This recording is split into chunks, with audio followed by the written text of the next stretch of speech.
How do you get motivated? Well, one way to do that is if you are good at subjectively attaching dopamine to the pursuit, just knowing, okay, I really am hungry for this. I'm going to tell myself that, making it 1% of the way is a success, and I'm going to keep going, and I'm going to keep ratcheting on. And then the other aspect of it is that anytime that we're leaning into action, it has the possibility of being an amplifying process or a depleting process. Mastering Your Mind, Insights from Andrew Huberman. Hey there, folks. Today we have a special treat for you as we dive deep into the realm of mastering your mind with the brilliant insights of neuroscientist Andrew Huberman.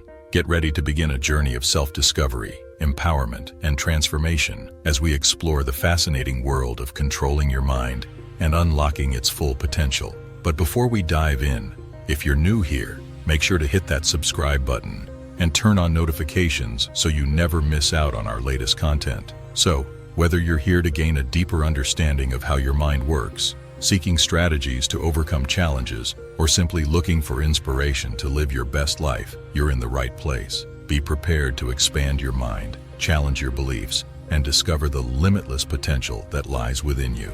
Without further ado, let's jump into this captivating insights of Andrew Huberman and learn how to take control of our minds for a brighter, more fulfilling future. Positive thinking. So let's kick things off with a question. Do you believe in the power of positive thinking? It's a hot topic, with some folks brushing it off as mere delusion. They argue that positive thinking ignores the harsh realities of life. But guess what? Science has a different take. According to research, positive thinking isn't just wishful thinking. It's a potent force that can unlock a world of possibilities. And who better to shed light on this than Andrew Huberman? We have to remember that this mechanism of dopamine and pathfinding to goals is in every animal, humans, dogs, sheep. So a grazing animal might be on a really barren landscape. They go some direction and they don't smell water, which animals can do. And so they veer off course, and then all of a sudden they get a little bit of scent of water. At that point, that's when the dopamine is released, not when they get the water and drink from it. Meet Andrew Huberman. Now let's get acquainted with the brain wizard himself, Andrew Huberman. He's not your average scientist. He's on a mission to decode the mysteries of our brains and help us live our best lives. Based at Stanford University, Andrew leads the Huberman Lab, a hub, pun intended, of groundbreaking research on brain states like fear, courage, and calmness. They're exploring how simple practices like visual cues, breathwork, and movement can transform our mental landscapes. Andrew's accolades speak volumes about his expertise. He's bagged prestigious awards like the McKnight Foundation Neuroscience Scholar Award and the Kogan Award for Research in Vision and Ophthalmology. But what sets him apart is his knack for translating complex neuroscience into practical wisdom for us all. His work isn't just about theory, it's about real-world applications. He's pioneering techniques to repair eye-to-brain connections for people with vision impairments and unraveling the emotions that drive human behavior. In a nutshell, Andrew is a brainiac with a heart for helping us harness the power of our minds. Get ready to be inspired. The science behind positive thinking. William James, a renowned psychologist and philosopher, suggests that our ability to choose one thought over another is the ultimate weapon against stress. In simpler terms, it's all about positive thinking, focusing on the good amidst life's challenges. Now, let's hear from Andrew Huberman himself as he breaks down the science behind positive thinking. Positive thinking is about learning how to take control of internal processes and understanding that will shape your external environment. It's about knowing that despite shifts in the external landscape, you're going to be okay. Andrew highlights dopamine as one of our most powerful neurochemicals. It's the fuel for motivation, driving us to set goals and strive for more. However, he warns about the pitfalls of excessive dopamine release. There's a little cul-de-sac that dopamine can take you into. Some people get so much dopamine release from these intermediate goals that they never make it to the end goal. Besides, because dopamine leads us to be in constant pursuit, it will eventually wear your nervous system down. You will be exhausted and eventually run down, particularly if you're always after external rewards. To counterbalance the effects of dopamine, Finally, in 2020, we finally as a field got a clear idea of how dopamine is really working. If you can start to register, that craving and that friction and that desire, that almost kind of low level of agitation, sometimes high level of agitation, that is that I'm trying to impose my will on the world in a benevolent way, we hope, that's dopamine. Andrew introduces us to the serotonin system. Unlike dopamine's forward momentum, serotonin promotes feelings of calmness and contentment. Our body has another reward system, which is the serotonin system. This doesn't put us into forward motion, but tends to make us feel good. It makes us feel calm.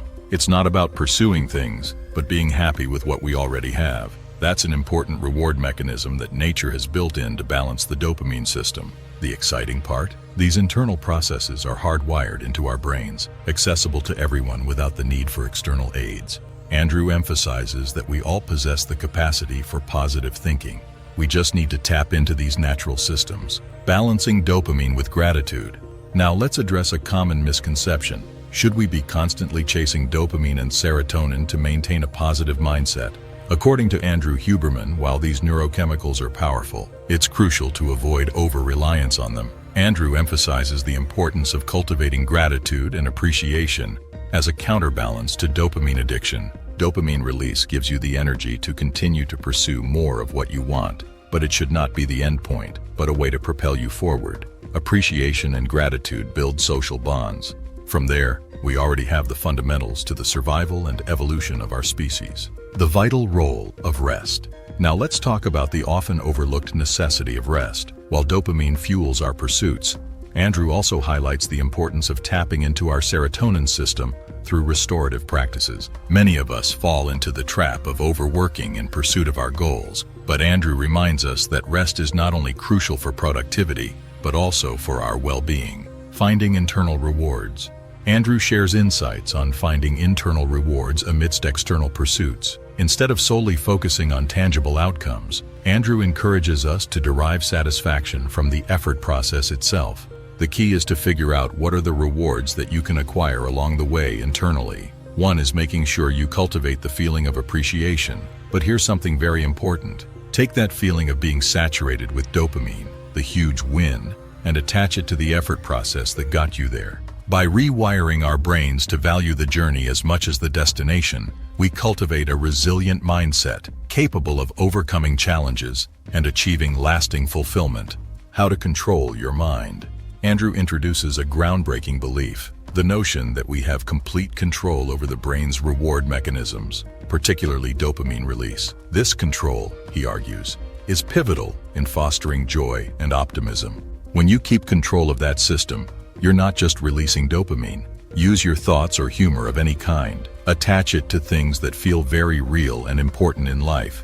From there, you can access this subjective release that essentially guarantees that you're going to be able to continue to move forward in the pursuit of goals. In addition to controlling dopamine release, Andrew highlights the importance of surrounding yourself with individuals who understand and utilize the mind's internal capacity. It's working with its close cousin, which is epinephrine, which is adrenaline. They are very close cousins. In fact, dopamine manufactures epinephrine. A lot of people don't know this, but adrenaline is actually made from the molecule dopamine. Okay, so those two are hanging out together. It's like crave work, crave work, crave and work, crave and work, crave and work. And then you get the win. And some people allow the big peak in dopamine to be associated with the win. And smart people learn to adjust their celebration internally, right? This is all internal. You could throw the biggest party in the world, but as long as you're kind of laid back and looking at this, not letting yourself get manic crazy, you won't necessarily crash as hard, and pretty soon your system will reset. So that you take the day, you clean up the dishes, you relax, you go, what now? I'm feeling a little low. Well, rather than going out and spiking your dopamine again, just wait. Understand that the scale will reset again. Give yourself a few days where you're gonna feel a little kind of underwhelmed. Things aren't gonna be as interesting. It's gonna be hard to trigger that big release because you just had the peak. These individuals, whether leaders, co-workers, or teammates, inspire us to tap into our full potential. It's wonderful to be around people that know how to make use of the mind's internal capacity.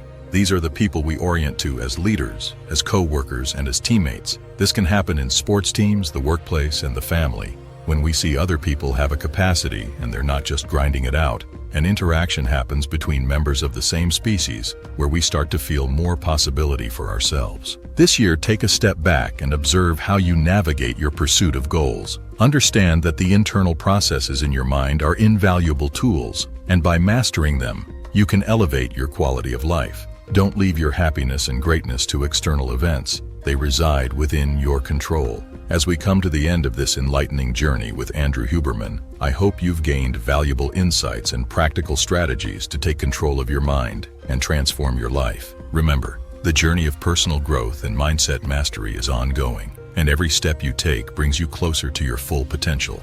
If you enjoyed this video and found it valuable, please give it a thumbs up and share it with your friends, family, and anyone else who can benefit from these empowering teachings. Don't forget to subscribe to our channel for more inspiring content and hit the notification bell so you never miss an upload. We love hearing from you, so leave a comment below sharing your thoughts, insights, and any topics you'd like us to explore in future videos.